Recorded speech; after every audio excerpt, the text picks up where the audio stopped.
The underestimation of humanity. The beginning of a galactic joke. For centuries, the Galactic Council had seen itself as the ultimate authority in the Orion Arm. They were the architects of interstellar diplomacy, the overseers of civilization, and the stewards of peace.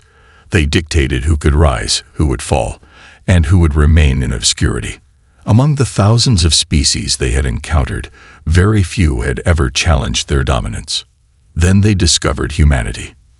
At first, it was nothing more than an amusing curiosity. A primitive species struggling with internal conflict, barely taking its first steps beyond its home planet.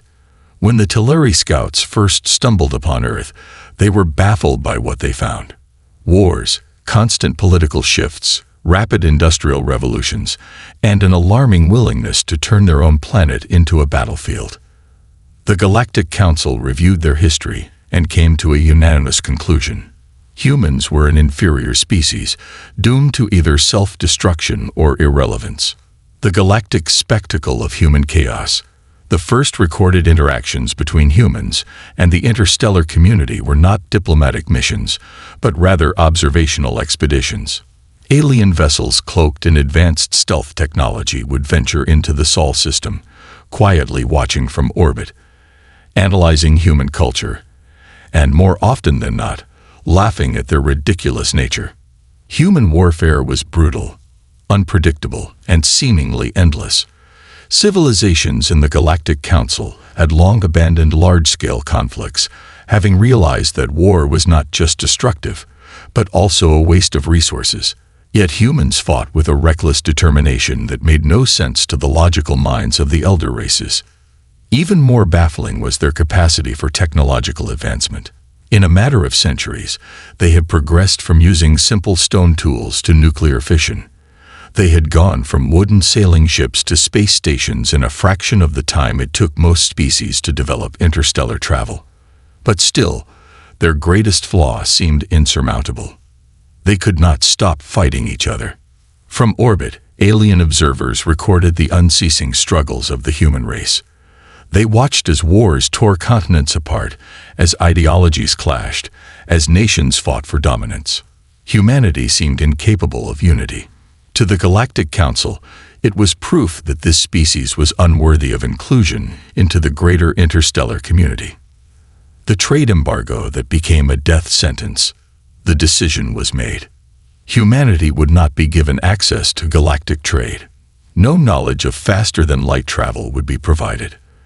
The species would be left alone, ignored, and contained within their own solar system. It was not an act of hostility. It was an act of dismissal. The Council had seen countless species struggle with internal conflict before. Some of them eventually grew past it, developed peaceful governance, and were welcomed into the galactic fold. Others crumbled under their own failures and faded into history. Humanity, they believed, would fall into the latter category. The containment plan was simple. No trade. Humanity would receive no advanced technology or resources from beyond their system. No recognition. No alien species would engage in diplomatic relations with Earth. No interference. The humans would either destroy themselves or stagnate. Either way, the problem would resolve itself. And so, the aliens watched from a distance, waiting for the inevitable collapse of the so-called most violent species in the known galaxy. The first signs of defiance. But humanity did not collapse. The centuries passed, and instead of imploding, they thrived. Deprived of outside influence, humanity did what they had always done best.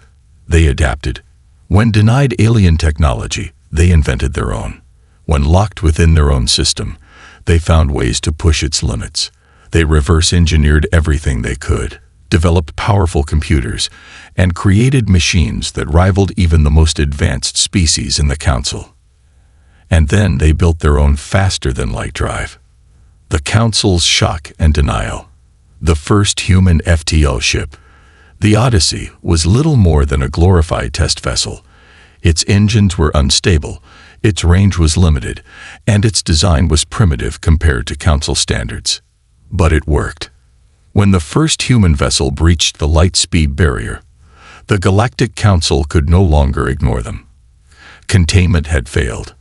The moment was met with disbelief. Impossible, declared the High Speaker of the Council. They had no guidance, no access to our technology. Their minds are chaotic, reckless. This should not be possible. But it was. Humanity had not waited for an invitation to the stars. They had kicked the door open and stepped through on their own. The first contact that never happened. It was decided that an envoy would be sent. A formal first contact mission would be dispatched to Earth to investigate how this inferior species had accomplished what should have been impossible. The Telari, the same species that had first discovered humanity, volunteered to make contact once again. They never returned. Their ship was found drifting at the edge of human space, its crew missing, its systems disabled. No distress signals had been sent, no signs of battle recorded. The humans had simply taken them and left a single message in return. We do not need your permission to exist. The panic spreads across the galaxy. For the first time in millennia, fear spread through the ruling species of the Galactic Council. This was not how it was supposed to happen. Humans were supposed to remain beneath them, a primitive people doomed to self-destruction. They were supposed to be too violent, too chaotic to ever reach the stars. But instead, they had thrived in isolation. Instead of collapsing, they had hardened. And now, they were here, not asking for recognition, not seeking approval, but claiming their place in the cosmos. The inescapable truth. The Council convened in an emergency session. Discussions turned to containment efforts, to economic warfare, even to the possibility of military intervention. But the truth was unavoidable. It was too late. The humans had broken free of their solar system. Their first colonies had been established. Their fleets were expanding. And most terrifying of all, their technology was evolving at an alarming rate. Because, unlike the elder races, humans had no bureaucratic stagnation, no endless committees slowing progress. They advanced in decades, while other species took millennia. The containment policy had not saved the galaxy from humanity. It had only made them stronger. A warning too late. A final intercepted human transmission sent waves of panic through the Council. The stars belong to us now. We are coming. Humanity had never needed the Galactic Council's approval. Now, the Council could only wonder. Had they created their greatest enemy? Or had they just witnessed the birth of their new rulers? The breaking of chains. The Council's silent war. The Galactic Council had long operated under the belief that control was best maintained through subtlety. Wars were inefficient, costly, and unpredictable. They had no need for grand fleets, no need for conquests. Instead, they ruled through economic influence, political manipulation, and a carefully maintained status quo that kept lesser species in check. For centuries, this method had worked. Civilizations rose and fell, but the Council remained untouchable. Then the humans changed everything. The unraveling of containment. The containment policy had been designed to limit humanity's access to the greater galaxy. No trade, no communication, no assistance. It was meant to be a quiet death sentence, a slow suffocation of progress that would leave them struggling against the natural limits of their solar system. But instead of withering away, the humans had adapted. When denied alien technology, they reverse-engineered their own. When locked within their home system, they turned it into a fortress of industry. Every planetary body was transformed into a hub of construction, research, and innovation. Mars became a sprawling industrial center, the Moon a military outpost, and the asteroid belt a forge for warships the Council had never seen before. And then they went further. The silent expansion. The first human colonies outside the Sol system were not massive planetary settlements. The humans were smarter than that. They began with hidden outposts, small stations scattered across uncharted systems, operating under complete radio silence. By the time the Council realized what was happening, the humans had over 100 of them, each self-sufficient, each guarded by fleets that were growing faster than anyone had predicted. Even more alarming was how they had spread their influence without ever setting foot on council worlds. Dissatisfied workers, refugees from oppressive regimes, even members of species within the council itself, they defected. Somehow, despite every effort to contain them, humanity's ideas had spread like wildfire. Freedom, self-determination, innovation without restriction. For species that had lived under the rigid bureaucratic control of the Council for centuries, the idea of a civilization where an individual could rise beyond their station was irresistible. Soon, ships were vanishing from Council-controlled space. Entire fleets of traders, explorers, and refugees began making their way toward human territory. And unlike any species before them, the humans welcomed them in. Humanity was no longer just one species. It was becoming a movement. The Council's growing fear. The reports were impossible to ignore. Humanity's military capabilities were no longer a mystery. Their ships had gone from crude, barely functional vessels to war machines designed for adaptability and efficiency. Unlike the sleek, elegant cruisers of the Council, human ships were built for battle, modular designs that could be repaired, modified, and improved mid-conflict. They had studied every war in their history, learned from every mistake, and developed tactics that no species had ever dared to consider. More terrifying than their ships, however, was their ability to change. The Council had stagnated.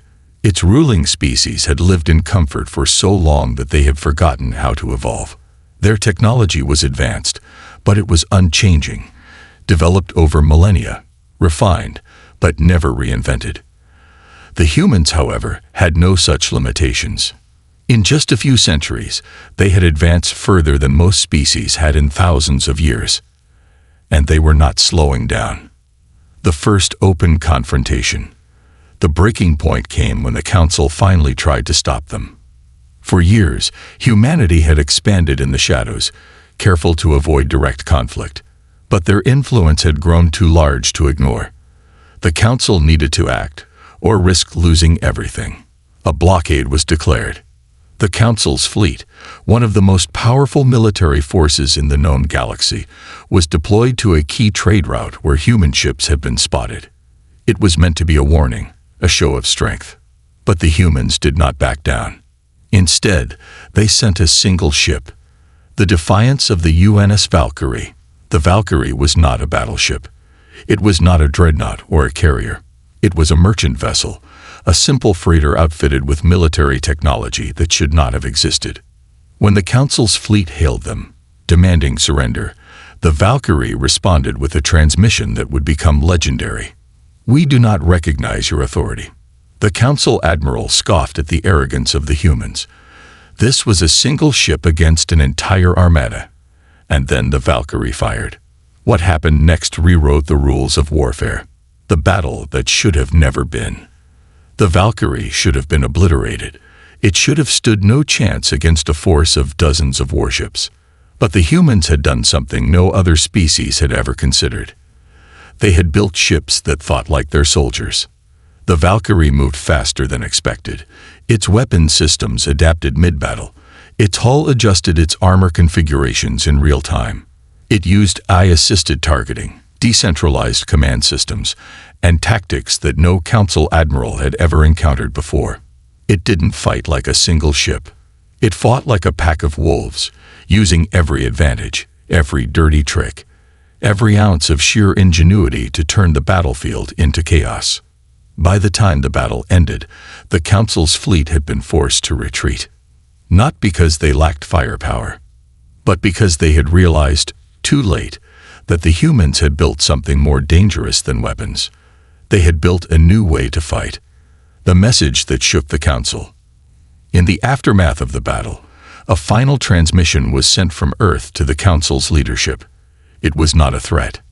It was a warning. You tried to keep us caged. You tried to control us. You tried to break us. We are no longer interested in your approval.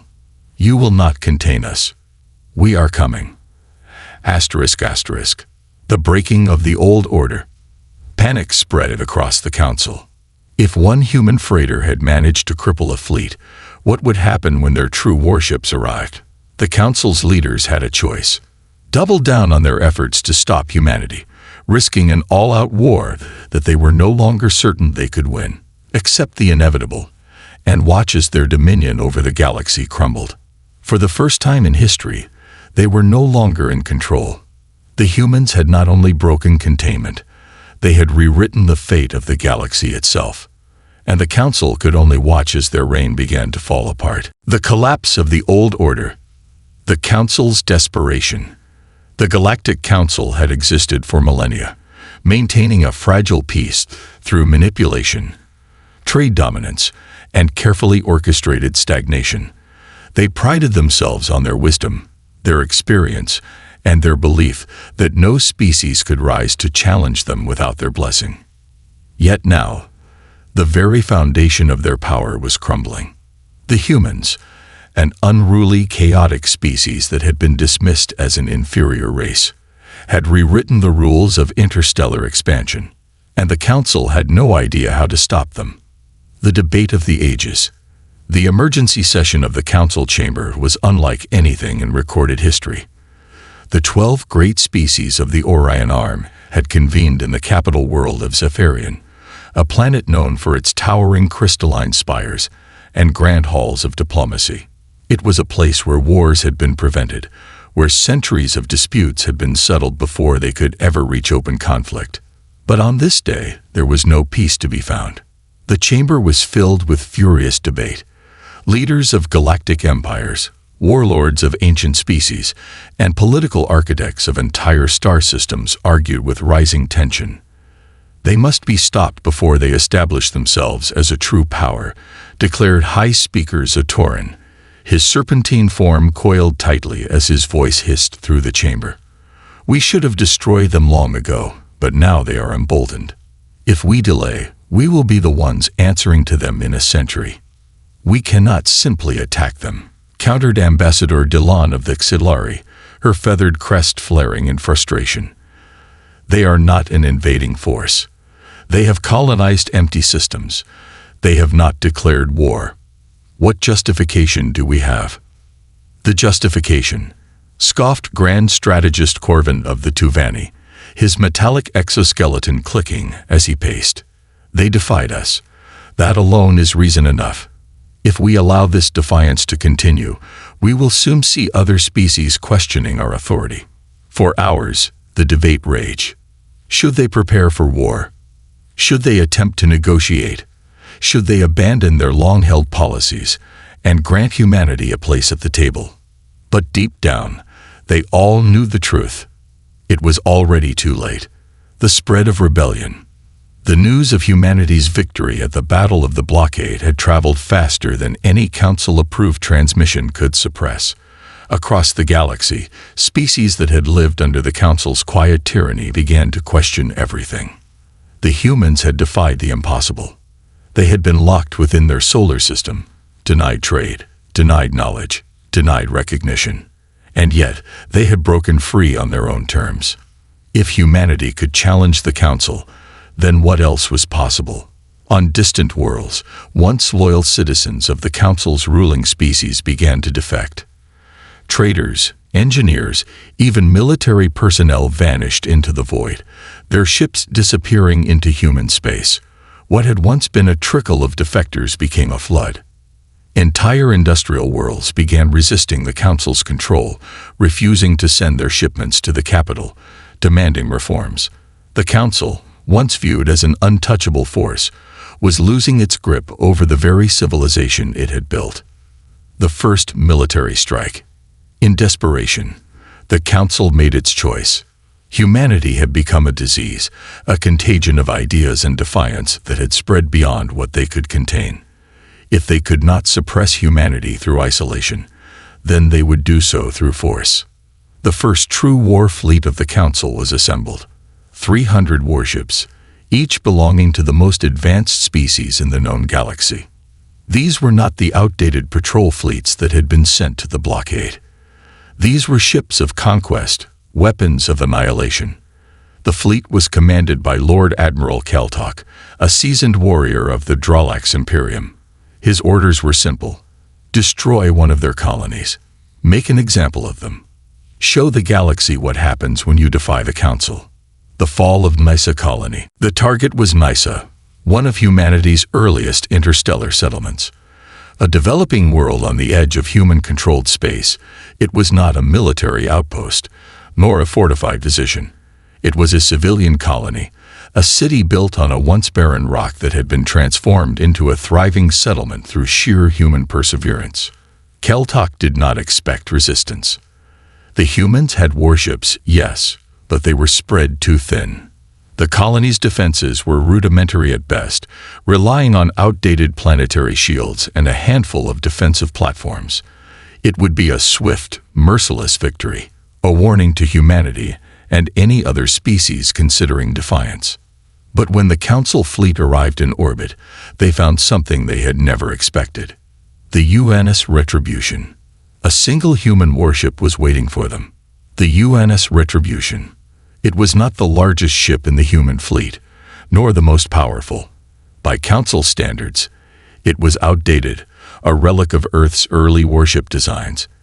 It did not have the sleek energy weapons of the Xilari, nor the gravitational shielding of the Tuvani. But what it lacked in elegance, it made up for in one thing: firepower. And when the Council fleet demanded surrender, the human captain simply responded, "Come and take it." The battle that changed everything. Keltok ordered the attack. The Retribution did not run. It did not attempt to negotiate. It charged headfirst into the heart of the Council fleet, firing every weapon it had. The battle that followed should not have been possible. The Retribution was one ship against 300. The Council had superior numbers, superior technology, superior experience. But they did not have human ingenuity. The Retribution fought like no ship had ever fought before. Its weapons were configured mid-battle, its targeting systems adjusted in real time. Its maneuvering was unpredictable, unlike the rigid formations the Council had always relied upon. And worst of all, it would not die. The ship's armor was built for survival, absorbing damage that should have crippled it. Its crew fought as though their lives meant nothing, pushing the vessel beyond its limits. It used every dirty trick, every impossible maneuver, every desperate gambit. And when it finally fell, taking down 72 Council warships with it, it broadcast one final message: "You will never break us." The humiliation of the Council. The destruction of the Retribution should have been a victory. But it was not. Keltok, despite his numerical superiority, had lost a third of his fleet. His ships, designed for the slow-moving wars of the Council's past, had been torn apart by a single human warship. And worst of all, the humans had recorded everything. Within days, the battle was being broadcast across the galaxy. Every world under the Council's control saw it. Every species that had been forced into submission witnessed humanity's defiance. And something changed. For the first time in millennia, the Galactic Council was no longer feared. Humanity, once dismissed as an inferior species, had proven something far more terrifying. They were not just capable of fighting the Council. They were capable of winning. The war had begun. The Council had wanted to make an example of humanity. Instead, they had created a legend. And the humans, they were just getting started.